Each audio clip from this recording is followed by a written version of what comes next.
ঝাড়ু দিয়ে বিছানা না ঝেড়ে কাপড় দিয়ে বিছানা ঝাড়তেন রাসূল সাল্লাল্লাহু আলাইহি সাল্লাম। কেন? জানলে আপনি অবাক হয়ে যাবেন। দিন শেষে যখন রাতে আমরা ঘুমাতে যাই তখন আমাদের বিছানাটা আমরা একটু ঝেড়ে নেই, এটা হচ্ছে আমাদের ভালো লাগা এবং পরিষ্কার পরিচ্ছন্ন যারা আমরা থাকি। কারণ রাসূল করিম সাল্লাল্লাহু আলাইহি সাল্লাম জানিয়ে দিয়েছেন আত-তুহুরু শাতরুল ঈমান, পবিত্রতা হচ্ছে ইমানের অঙ্গ, এটা সৌন্দর্য মুসলমানদের। এবং যারা সুন্দর পার্সোনালিটি বজায় রাখে, নিজের ব্যক্তিত্ব এবং নিজে ফিটফাট থাকে, হচ্ছে পরিষ্কার পরিচ্ছন্ন, সেইটা করে। তা রাতের বেলা আমরা ঝাড়তে গিয়ে বিছানাটা, এটা রাসূলের সুন্নাহ। রাসূল সাল্লাল্লাহু আলাইহি ওয়াসাল্লাম কন্টিনিউয়াসলি এই সুন্নাহ আদায় করতেন। অনেক সময় আমরা ঝাড়তে গিয়ে শলার ঝাড়ু দেই, প্লাস্টিকের ঝাড়ু দেই, বিভিন্ন কোম্পানি থেকে পাওয়া যায়, বিভিন্ন ওয়েতে আমরা বিছানা ঝাড়ি। আমাদের জানতে হবে রাসূল করিম সাল্লাল্লাহু আলাইহি ওয়াসাল্লাম কেন কাপড় দিয়ে ঝাড়তেন। আমাদের বিছানার উপরে অনেক ময়লা পড়ে থাকে, আমাদের শরীরের চামড়া প্রতিনিয়ত পরিবর্তন হয়, গায়ের অনেক ময়লা থাকে, লোম পড়ে যায়, পশম পড়ে যায়, সেইগুলো আমরা ঝাড়ু দিয়ে ফেলে দেই। কারণ হচ্ছে অনেক জীবাণু বিছানার মধ্যে থাকে। তাই রাসূল বলেছে ঘুমাতে যাওয়ার আগে বিছানা সুন্দর করে ঝেড়ে নাও। রাসূল সাল্লাল্লাহু আলাইহি ওয়াসাল্লাম তখন কিন্তু একটা কাপড় দিয়ে বা চাদর দিয়ে বিছানা ঝাড়ু দিতেন। আমার প্রিয় ভাইয়েরা, আজ মেডিকেল সায়েন্স সেটা গবেষণা করেছে, ঝাড়ু দিয়ে, শলার ঝাড়ু দিয়ে, প্লাস্টিকের ঝাড়ু বা অন্য কোনো ওয়ে দিয়ে বিছানা ঝাড়ু দিলে যেই উপকারিতা পাওয়া যায়, কাপড় দিয়ে যদি বিছানা ঝাড়ু দেওয়া হয় তার থেকে 1000 গুণ উপকারিতা সায়েন্টিফিক রয়েছে। এটার ভিতরে উপকারিতা রেখে দিয়েছেন আমার রব। প্রত্যেকটি রাসূলের সুন্নাহর ভিতরে সায়েন্টিফিক ব্যাখ্যা যদি আমরা বের করি তাহলে দেখবো সেটার ভিতরে হাজার হাজার উপকারিতা রয়েছে। তা রাসূল সাল্লাল্লাহু আলাইহি ওয়াসাল্লাম কাপড় দিয়ে ঝাড়তেন। আমরা যারাই আমরা রাতের বেলা ঘুমাতে যাব অবশ্যই বিছানা ঝাড়ু দিতেই হবে আমাদের। আর সেটা ঝাড়ু দিয়ে, ছলার ঝাড়ু বা প্লাস্টিকের বা অন্য কোনো ওয়ে দিয়ে না ঝেড়ে ট্রাই করব আমরা কোনো চাদর দিয়ে, কোনো কাপড় দিয়ে, কমপক্ষে আমাদের যে টাওয়াল রয়েছে সেটা দিয়ে আমরা ঝাড়ার চেষ্টা করব। আল্লাহ তাআলা রাসূলের এই সুন্নাহটি মেনে, রাসূল বলেছে আমার কোনো সুন্নাহ যদি কেউ মানতে পারে সে আমার সঙ্গে, মান আহাব্বা সুন্নতি ফাকাদ আহাব্বানি ওয়া মান আহাব্বানি কানা মাই ফিল জান্নাহ। কেউ আমার সুন্নাহকে মেনেছে সে হচ্ছে আমাকে ভালোবেসেছে, যে আমার সুন্নাহকে ভালোবাসে, আর যে আমাকে ভালোবেসেছে কানা মাই ফিল জান্নাহ, সে আমার সঙ্গে জান্নাতের ভিতরে থাকবে। রাসূলের সঙ্গে যেন আমরা জান্নাতে যেতে পারি, আল্লাহ তৌফিক দান করুন, আমিন। আস্তাগফিরুল্লাহ আস্তাগফিরুল্লাহ রাব্বি মিন কুল্লি যামবি ওয়া আতুবু ইলাইহি লা হাওলা ওয়ালা কুওয়াতা ইল্লা বিল্লাহিল আলিয়্যিল আযীম। কেউ যদি এই দোয়াটি বেশি বেশি পাঠ করে তার জন্য 3টি সুসংবাদ রয়েছে। সুবহানাল্লাহ। তাহলে ইস্তিগফার পাঠ করলে কয়টি সুসংবাদ রয়েছেন? 3টি সুসংবাদ রয়েছেন। 1 নম্বর হলো পৃথিবীর থেকে যত টেনশন আছে সমস্ত টেনশনগুলো দূর করে দেবেন। যে ব্যক্তি বেশি বেশি ইস্তেগফার পাঠ করবে ওই ব্যক্তির মধ্যে কোনো টেনশন থাকবে না। নাম্বার 2, যেই ব্যক্তি বেশি বেশি ইস্তেগফার পড়বে ওই ব্যক্তির রিজিকের মধ্যে কোনো অভাব থাকবে না, রিজিকের মধ্যে আল্লাহ তাআলা বারাকা দান করবেন। নাম্বার 3, যেই ব্যক্তি বেশি বেশি ইস্তেগফার পাঠ করবেন ওই ব্যক্তির চেহারার মধ্যে রব্বুল আলামিন নূরানি ঝলক নাজিল করে দিবেন। সুবহানাল্লাহ। তাহলে যেই ব্যক্তি বেশি বেশি ইস্তিগফার পাঠ করবে ওই ব্যক্তির আর পার্লারে যেতে হবে না, ফেরান লাভলি, চুনু, পাউডার ইত্যাদি মাখতে হবে না, এমনিতেই মানুষ চেহারার প্রেমে পড়ে যাবে। সুবহান। ফজরের নামাজের পরে একটি সূরা পাঠ করলে আল্লাহ তাআলা আপনাদেরকে 5টি পুরস্কার দান করবেন। সুবহানাল্লাহ। ফজরের নামাজ তো সেই নামাজ যেই নামাজের পরে আল্লাহ তাআলার রাসূল জনাবে মুহাম্মদুর রাসূলুল্লাহ সাল্লাল্লাহু আলাইহি ওয়াসাল্লাম বরকতের দোয়া করেছিলেন। এই ফজরের নামাজের পরে অনেক মানুষ রয়েছে, দেখবেন যে নামাজে সালাম ফেরাতে না ফেরাতেই তারা বাড়ির ভিতরে চলে যায়। অনেক মানুষ রয়েছে যারা ফজরের নামাজই পড়ে না। যদি আপনি ফজরের নামাজ পড়ার পরে এই একটি সূরা পাঠ করতে পারেন তাহলে আল্লাহ তাআলা আপনাদেরকে 5টি পুরস্কার দিবেন। 5টি ফজিলত রয়েছে এই একটি সূরার ভিতরে। কোন 5টি পুরস্কার দিবেন? 1 নম্বরে, আল্লাহ তাআলা যদি এই সূরাটা আপনি পাঠ করেন, এই সূরাটা পাঠ করার কারণে আল্লাহ তাআলা পুরা কোরআন শরীফ 10 বার খতম করলে যে সওয়াব হয় ওই পরিমাণ সওয়াব আপনার আমলনামায় দিয়ে দিবেন। সুবহানাল্লাহ। শুধু তাই নয়, 2 নম্বরে, ওই দিনের সমস্ত বিপদ আপদ থেকে আল্লাহ তাআলা আপনাদেরকে হেফাজত করবেন। সারা দিনের ভিতরে আমাদের এই বিপদ আপদ হয় কি হয় না, আল্লাহ তাআলা আপনাদেরকে নিজ জিম্মায় নিয়ে নিবেন এবং সমস্ত বিপদ আপদ থেকে আপনাদেরকে হেফাজত করবেন। 3 নম্বরে, আল্লাহ তাআলা আপনার রিজিকের টেনশনে দূর করে দিবেন। আপনার আর কোনো অভাব অনটন থাকবে না। আপনার পরিবারের যত অভাব অনটন রয়েছে আল্লাহ তাআলা নিজ জিম্মায় আপনাদেরকে ওটা পরিশোধ করে দিবেন। আপনাদের আর কোনো টেনশন করা লাগবে না। 4 নম্বরে, যদি কোনো মুমূর্ষ ব্যক্তির পাশে যে এই সূরাটা তেলাওয়াত করা হয়, আল্লাহ তাআলা ওই মুমূর্ষ ব্যক্তিদেরকে শিফা দিয়ে দেয়। 5 নম্বর এবং সর্বশেষ হলো, এই সূরা যারা প্রতিনিয়ত পাঠ করবে, কাল কিয়ামতের ময়দানে এই সূরাটা ওই ব্যক্তিকে শাফায়াত করবে। একটু চিন্তা করে দেখেন, 1 নম্বর কি ফজিলত। কোরআনটাকে যদি আপনি 10 বার খতম করেন, তাহলে যেই পরিমাণ সওয়াব হয় সেই পরিমাণ সওয়াব আপনার আমলনামায় দিয়ে দিবেন। আপনি কি পুরা কোরআন শরীফ এক রাত্রেই পড়তে পারবেন কিনা বা একদিনে পড়তে পারবেন কিনা, এটা কখনো সম্ভব না। কিন্তু 10 বার পড়লে যে সওয়াব হয় সেই সওয়াব আপনার আমলনামায় দিয়ে দিবে। 2 নম্বরে, আপনার সমস্ত বিপদ আপদ থেকে আল্লাহ তাআলা আপনাকে হেফাজত করবেন।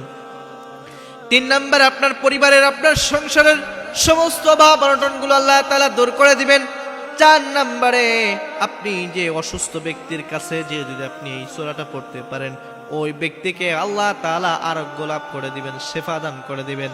5 নম্বর এবং সর্বশেষ, আল্লাহ তাআলা কাল কিয়ামতের ময়দানে এই সূরাটা আল্লাহ তাআলার কাছে শাফায়াত করে আপনাকে নাজাতের ব্যবস্থা করে দিবে। সূরাটা কি? সূরাটার নাম হলো সূরাতুল ইয়াসিন। এই ইয়াসিনের এত ফজিলত, আপনি যদি প্রত্যেকটা দিন ফজরের নামাজের পরে এই সূরাটা পড়তে পারেন, তাহলে এতগুলো ফজিলত আল্লাহ তাআলা আপনাদের জন্য রেখে দিয়েছে, এই সূরার ভিতরে রেখে দিয়েছে। তাহলে এই ছোট্ট একটা সূরা যদি আপনি পড়তে পারেন, হয়তো আপনার 8 থেকে 10 মিনিট লাগতে পারে, হয়তো 5-6 পৃষ্ঠা 8 থেকে 10 মিনিট লাগতে পারে। আপনি যদি আস্তে আস্তে শিখে নেন, হয়তো আপনার সময়টা আরো কম লাগবে। যারা পারে না তাদের হয়তো একটু বেশি সময় লাগতে পারে, আর যারা এগুলো পারে, আমরা কোরআন পড়তে পারি, তাদের হয়তো 6-7 মিনিট সময় লাগতে পারে। আপনারা কখনো এই যে ফজিলত থেকে আপনারা বঞ্চিত হবেন না, এই পুরস্কার থেকে আপনারা বঞ্চিত হবেন না। কেউ এই সূরাটা প্রত্যেকটা দিন চেষ্টা করবেন যেন ফজরের নামাজের পরে এই সূরাটা আপনারা তেলাওয়াত করতে পারেন, এই সূরাটা আপনারা পড়তে পারেন। আপনারা চেষ্টা করবেন কেউ আর এই ফজিলত থেকে বঞ্চিত হবেন না। আল্লাহ তাআলা আমাদের প্রত্যেককে এই সূরাটা পাঠ করার তৌফিক দান করেন। আমিন। তাহাজ্জুদের সালাতের সঠিক নিয়ম কি? প্রিয় ভাইয়েরা, আমাদের অনেক প্রশ্ন আসে, আমরা অনেকে জানি না তাহাজ্জুদের সালাত, এই জন্য অনেকে ভয়ে পড়ি না। অনেকে ফোন দিয়ে জিজ্ঞাসা করে, হুজুর কোন নিয়মে তাহাজ্জুদের সালাত আদায় করলে আল্লাহ রাব্বুল আলামিন সবথেকে বেশি খুশি হয়? তাহাজ্জুদের সালাত কিভাবে আদায় করব? অনেকে বলে তাহাজ্জুদের সালাত আদায় করতে হবে সূরা ইখলাস প্রথম রাকাতে 7 বার, পরের রাকাতে 3 বার, প্রথম রাকাতে 12 বার, পরের রাকাতে 7 বার। এ ধরনের বিভিন্ন নিয়ম রয়েছে। এভাবে পড়তে হবে, সুন্দর করে গোসল করতে হবে, সুন্দর ড্রেস আপ করতে হবে, একবারে নীরব একটি জায়গায় চলে যেতে হবে, অন্ধকার একটি জায়গায়, একাকিত্ব জায়গায় গিয়ে সেখানে আল্লাহ তাআলাকে ডাকতে হবে, নীরবে নিবৃতে আল্লাহ তাআলাকে ডাকতে। বিভিন্ন ধরনের নিয়ম আমাদের শোনা আছে, আমাদের জানা আছে। প্রিয় ভাইয়েরা, কিন্তু বেসিক নিয়মটা কি? নামাজ তো হবে আপনার এমন করে যে যেমন আপনি আল্লাহ তাআলাকে দেখছেন, আন তা'বুদাল্লাহা কাআন্নাকা তারা ফাইন লাম তাকুন তারাহু ফাইন্নাহু ইয়ারাক। আপনি নামাজ আদায় করছেন, ইবাদত করছেন এমন করে কেন যেন আপনি সৃষ্টিকর্তাকে দেখতে পাচ্ছেন, আপনি তাকে দেখে দেখে তার কুদরতি পায়ের উপরে সিজদা করছেন, তার কুদরতি পায়ের উপরে আপনার সম্মানী কপালটা মিশিয়ে দিয়েছেন। এই টেন্ডেন্সি মনের মধ্যে থাকবে, এই মানসিকতা নিয়ে নামাজ আদায় করতে হবে। যদি আপনার সেটা ভাবতে কষ্ট হয়ে যায়, আল্লাহ তাআলাকে কেমন করে দেখব, অন্তত আপনার এই টেন্ডেন্সি মানসিকতা রাখতে হবে যে অবশ্যই আমার রব, আমার আল্লাহ অবশ্যই আমার দিকে তাকিয়ে আছে, আমাকে দেখতেছে, এমন করে ইবাদত করতে হবে। রব্বুল আলামিন জানিয়েছেন, ইন্নাল্লাহা বিমা তা'মালুনা খাবীর। আমার বান্দা যে ইবাদত করে, যা করে সবকিছু আমি আল্লাহ তাআলা দেখতে পাই। এই মানসিকতা নিয়ে তাহাজ্জুদের সালাতের ভিতরে বান্দা যখন দাঁড়িয়ে যায়, আল্লাহ তাআলাকে দেখছে, এই মানসিকতা নিয়ে তাহাজ্জুদের সালাত আদায় করলো, সিজদায় গিয়ে ডাকলো, কিয়ামের মধ্যে ডাকলো, প্রত্যেকটি মুহূর্তে টোটাল নামাজটাই হচ্ছে একটা দোয়া। আল্লাহ তাআলা বলে, আমার বান্দা এমন করে তাহাজ্জুদের সালাত আদায় করলো, নীরব জায়গায় হাত উঠিয়ে দিয়ে আমার কাছে ক্ষমা চাইলো, যা কিছু চাইলো, আমি আল্লাহ একটি দরখাস্ত ফিরিয়ে দিতে পারি না, আমি আল্লাহ প্রত্যেকটি দরখাস্ত কবুল করে আমার বান্দাকে সফল বানিয়ে দেই। আমার প্রিয় বোনেরা, আমার প্রিয় ভাইয়েরা, মনে রাখতে হবে তাহাজ্জুদের সালাত আদায় করার এমন কোনো নিয়ম নেই যে 3 বার 5 বার এই সূরা 7 বার। মনে রাখবেন তাহাজ্জুদের সালাত হচ্ছে নফল সালাত, ফরজ সালাত বাদে স্বাভাবিক সব সালাতই হচ্ছে নফল, অতিরিক্ত। তাহাজ্জুদ আপনি পড়লে সওয়াব আছে, না পড়লে গুনাহ নাই। এটা নফল নিয়ত করে যে তাহাজ্জুদের সালাত আদায় করছি 2 রাকাত, নিয়ম হচ্ছে আপনার 8 রাকাত পড়তে পারলে সব থেকে বেটার। রাসূলুল্লাহ সাল্লাল্লাহু আলাইহি সাল্লাম সারা জিন্দেগিতে তাহাজ্জুদের সালাত আদায় করেছে 8 রাকাত করে। আপনি চাইলে 8 রাকাত, চাইলে 4 রাকাত, বেটার। আপনি যদি চান যে সুযোগ হচ্ছে না 2 রাকাত, সেটাও পড়তে পারেন, যেহেতু নফল, যা পড়বেন তাই আপনার সওয়াব। তা মনে রাখতে হবে তাহাজ্জুদের সালাত আদায় করার এরকম কোনো নিয়ম নাই যে এই সূরা, এই সূরা, এই দোয়া, এইভাবে না। স্বাভাবিকভাবে নফল সালাত যেভাবে সেভাবে আপনি আদায় করবেন। আর এটা আদায় করতে গিয়ে আপনার যেই সূরা মুখস্থ, আল্লাহ তাআলা বলছে ফাকরাউ মা তায়াসসারা মিনাল কুরআন, যেখান থেকে ইচ্ছা কোরআনে তুমি তেলাওয়াত করো। তা কেন এই সূরা 3 বার, এই সূরা 5 বার, এমন কোনো নিয়ম নাই। আপনি যেভাবে চান সেভাবে আদায় করতে পারেন। তবে সঠিক নিয়ম, নামাজের যে নিয়মগুলি, এইগুলি আপনার ফলো করতেই হবে। আসুন আল্লাহ তাআলা আমাদের সবাইকে সঠিক তাহাজ্জুদের নিয়ম জেনে তাহাজ্জুদের সালাত আদায় করার তৌফিক দান করুন, আমিন। বৃহস্পতিবার রাতে আল্লাহর একটি খাস নাম ধরে যদি আপনি ডাক দিতে পারেন, আল্লাহর কসম খেয়ে বলি, কোনোদিন মানুষের কাছে আপনার হাত পাততে হবে না। আল্লাহ রব্বুল আলামিন গায়েব থেকে আপনাকে রিজিকের ব্যবস্থা করে দিবেন। আমার প্রিয় ভাইরা, বৃহস্পতিবার রাত মানে হচ্ছে জুমার রজনী। ওই বৃহস্পতিবার রাতে যদি আপনি আল্লাহর এই খাস নামটি ধরে 100 বার পাঠ করতে পারেন, এরপরে আপনি আল্লাহর কাছে যা চাইবেন, আল্লাহ রব্বুল আলামিন তৎক্ষণাৎ আপনাকে তাই দান করবেন। আপনি আল্লাহর কাছে বললেন, আল্লাহ হে, আমার রিজিক নাই, আল্লাহ বলে গোলামটাকে আমি রিজিক দিয়ে দিব। আপনি বললেন, আল্লাহ আমার দেয়ালে পিঠ ঠেকে গেছে, আল্লাহ বললেন গোলামের পিঠটাকে আমি উদ্ধার করব।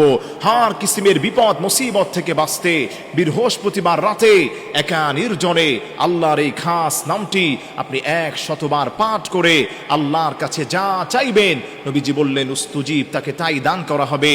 আপনি আল্লাহর কাছে বলবেন, ইয়া রফিউ, ইয়া রফিউ, ইয়া রফিউ। আল্লাহর এই খাস নামটি হাতে গুনে গুনে 100 বার পাঠ করতে 1 মিনিট 2 মিনিট সময় লাগবে। এরপরে আপনি আল্লাহর কাছে যা চাইবেন, নবীজি বলবেন তার সেই দোয়াকেই আল্লাহ পাক কবুল করে নেবেন। সুবহানাল্লাহ। আপনারা পড়েন না? মা বোনদের কাছে এই কথাগুলো আপনারা পৌঁছে দিবেন। সারা দেশে, গোটা বিশ্বের মধ্যে আমাদের এই আলোচনাগুলো পৌঁছে যায়, আপনারা শেয়ার করে সবার কাছে পৌঁছে দিবেন।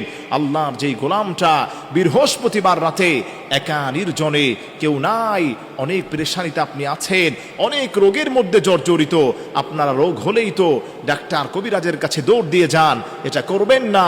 আল্লাহর কাছে আপনি সাহায্য চাবেন। আল্লাহ বলেন, ওমাইয়া তাওয়াক্কাল আলাল্লাহ ফাহুয়া হাসবু। আমার যেই গোলামটা, আমি আল্লাহর কাছে সাহায্য চাই, আমি সঙ্গে সঙ্গে সেই গোলামটাকে সাহায্য করি। সুবহানাল্লাহ পড়েন। এজন্য আমার প্রিয় ভাইরা, যেই বিপদে আছেন, যেই ঝামেলায় আছেন, কোনো টেনশন নেই, কোনো পেরেশানি নেই, ডিপ্রেশন নেই, আপনি আল্লাহর কাছে চান।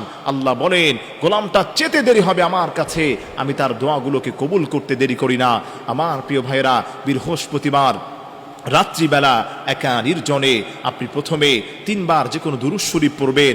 দুরূদ শরীফের মধ্যে সর্বশ্রেষ্ঠ দুরূদ শরীফ হচ্ছে দুরূদ ইব্রাহিম, যেটা আমরা নামাজের মধ্যে পড়ি।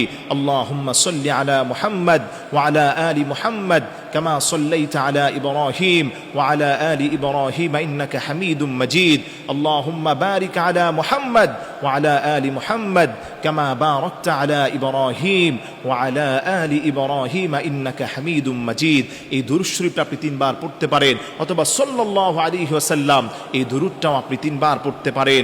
আল্লাহর হাবিব বলে দিয়েছেন, এই দুরূদ শরীফটা 3 বার পড়ার পরে আপনি হাতে গুনে গুনে 100 বার পড়বেন, ইয়া রফিউ, ইয়া রফিউ, ইয়া রফিউ। এরপরে আপনি আবারও 3 বার যে কোনো দুরূদ শরীফ পড়বেন। এই দুরূদ শরীফটা পড়ার পরে আল্লাহর কাছে খাস দিলে তাওবা করে আপনি হাত দুটোকে আরশে আজিমের দিকে উত্তোলন করবেন। অনেকে আপনারা মোনাজাতও করতে পারেন না, মোনাজাতের সময় ভাবে হাতগুলো ছড়িয়ে রাখেন, ছিটিয়ে রাখেন। হাদিসের মধ্যে আসছে, বুক বরাবর, এখানে সিনা বরাবর 2 হাতটাকে সোজা করে আসমানের দিকে রেখে আপনি আল্লাহর কাছে চাইবেন। আল্লাহর হাবিব বলেন, বৃহস্পতিবার রাতে কোনো গোলাম যদি আল্লাহর এই খাস নামটি ধরে ডাক দিতে দেরি হবে, আল্লাহর হাবিব বলেন উস্তুজিব, উস্তুজিব। আল্লাহ ওই গোলামের সব দোয়াকে কবুল করে নেবেন। তাই প্রিয় ভাইরা, এমনটা কেউ মিস করবেন না, বেশি বেশি মানুষের কাছে পৌঁছে দিবেন। মাহফিলে যারা এসেছেন, মা বোনদের কাছে শেয়ার করবেন। আপনারা যারা সোশ্যাল মিডিয়াতে দেখবেন, ফেসবুক, ইউটিউব, ইন্টারনেটে, এগুলো ছড়িয়ে দেওয়ার চেষ্টা করবেন। অপর ভাই আমল করলে আপনার আমল নামায় আল্লাহ পাক সমপরিমাণ সওয়াব দান করে দিবে। সূরা ফাতিহা 7 বার পড়ে রসুনের ফু দিয়ে খেলে কি হয় জানলে এই আমলটা আপনি কখনো ছাড়বেন না।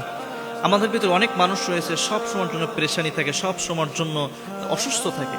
তো আল্লাহ তাআলা এমন একটা সূরা দিয়েছেন যেই সূরার ভিতরে আল্লাহ তাআলা সমস্ত রোগের ঔষধ দিয়েছেন, সমস্ত রোগের শিফা দিয়েছেন, যার আরেক নাম হলো শিফা, তার নাম হলো সূরাতুল ফাতিহা, যার আরেক নাম কি শিফা। আল্লাহ তাআলা কোরআনুল কারীমের ভিতরেই মানুষের জন্য রোগের সমস্ত চিকিৎসা দিয়েছেন। আল্লাহ তাআলা কোরআনুল কারীমের ভিতরে বললেন, وَنُنَزِّلُ مِنَ الْقُرْآنِ مَا هُوَ شِفَاءٌ وَرَحْمَةٌ لِلْمُؤْمِنِينَ। আমি আল্লাহ তাআলা মুমিনদের জন্য এই কোরআনুল কারীমকে শিফা হিসেবে নাজিল করেছি। সুতরাং যেই বান্দাগুলো আমার এই কোরআনের আয়াত দিয়ে তারা চিকিৎসা করবে, আমি আল্লাহ তাআলা তাদের সমস্ত রোগগুলো মুক্তি দিয়ে দিব। এবার আসুন, যদি আপনি 7 বার সূরা ফাতিহা পড়ে আপনি রসুনে ফু দিয়ে খেতে পারেন, তাহলে আপনার কোন কোন রোগগুলো ভালো হবে? 1 নম্বরে যাদের হাইপার টেনশন রয়েছে, যাদের অ্যাজমা রয়েছে, যাদের হাড়ের রোগ রয়েছে, শ্বাসকষ্ট রয়েছে, এই রোগগুলা এই সূরা ফাতিহা পড়ে যদি আপনি সূরা ফাতিহা পড়ে রসুনে ফু দিয়ে খেতে পারেন, তাহলে এই রোগগুলো আপনার ভালো হয়ে যাবে। এই কাজটা কিভাবে করবেন? আপনি শুরুতে উজু করে নেবেন, উজু করার পরে 2 রাকাত সালাত আদায় করবেন। 2 রাকাত সালাত আদায় করার পরে আপনি ওই মুসাল্লায় বসে 3 টুকরা রসুন নেবেন, ক যেটা বলে রসুনের যে ক রয়েছে 3 টুকরা ক নেবেন। ক নেওয়ার পরে আপনি সূরা ফাতিহা 7 বার পড়ে ওই 3 টুকরা কর উপরে রসুনের উপরে আপনি ফু দিবেন। ফু দিয়ে আপনি এটা প্রতিনিয়ত খাবেন। দেখবেন অনেকের কাছে এই বিষয়টা একটু খারাপ লাগতে পারে যে যদি চাবিয়ে খাবো একটা রসুন কেমন একটা লাগতে পারে। যদি আপনি চাইলে পানি দিয়েও খেতে পারেন, কিন্তু যদি আপনি এভাবে একটু কিছুদিন খেতে পারেন, দেখবেন আপনার সমস্ত হাইপার টেনশন, অ্যাজমা, হাড়ের রোগ, শ্বাসকষ্ট যা যা আছে এই বিষয়গুলা আপনার অতি দ্রুত ভালো হয়ে যাবে। আপনি কন্টিনিউয়াসলি যদি এই আমলটা একটু করতে পারেন, দেখবেন যে আপনাদের শরীরের ভিতরে যে সমস্যাগুলো রয়েছে সমস্ত সমস্যাগুলো দূর হয়ে যাবে। কারণ সূরা ফাতিহা তো শিফা, এটা তো সমস্ত রোগের ঔষধ। যেটা রাসূল সাল্লাল্লাহু আলাইহি ওয়াসাল্লাম মানুষদেরকে এই সূরা ফাতিহা পড়ে ফু দিয়ে মানুষদেরকে তিনি চিকিৎসা দিতেন। এক সাহাবী তো সূরা ফাতিহা পড়ে ফু দিয়ে এক সাপে কাটা রোগীকে ভালো করে দিয়েছিলেন, সেখান থেকে তিনি হাদিয়াও পেয়েছিলেন। সুতরাং আপনাকে সর্বপ্রথম ইয়াকিন এবং বিশ্বাসের সাথে আমলটা করতে হবে। আপনাকে বিশ্বাস করতে হবে যে কোরআনের আয়াত দিয়ে যদি আমল করা হয় এই আমলটা কার্যকরী হয়, এটা আপনাকে বিশ্বাস করতে হবে। আপনি যদি বিশ্বাস না করেন তাহলে এই আয়াত দিয়ে, এই সূরা দিয়ে আপনি যদি কোনো আমল করেন এটা আপনার কোনো কাজে আসবে না। সুতরাং আপনাকে সর্বপ্রথম বিশ্বাস করতে হবে যে এটা দিয়ে কাজ হবে। তাহলে কি করবেন? আপনি সূরা ফাতিহা 7 বার পড়ে 3 ক রসুনের উপরে ফু দিয়ে এটা কন্টিনিউয়াসলি কিছুদিন খাবেন, দেখবেন যে এই রোগগুলো আপনার ভালো হয়ে যাবে ইনশাআল্লাহ।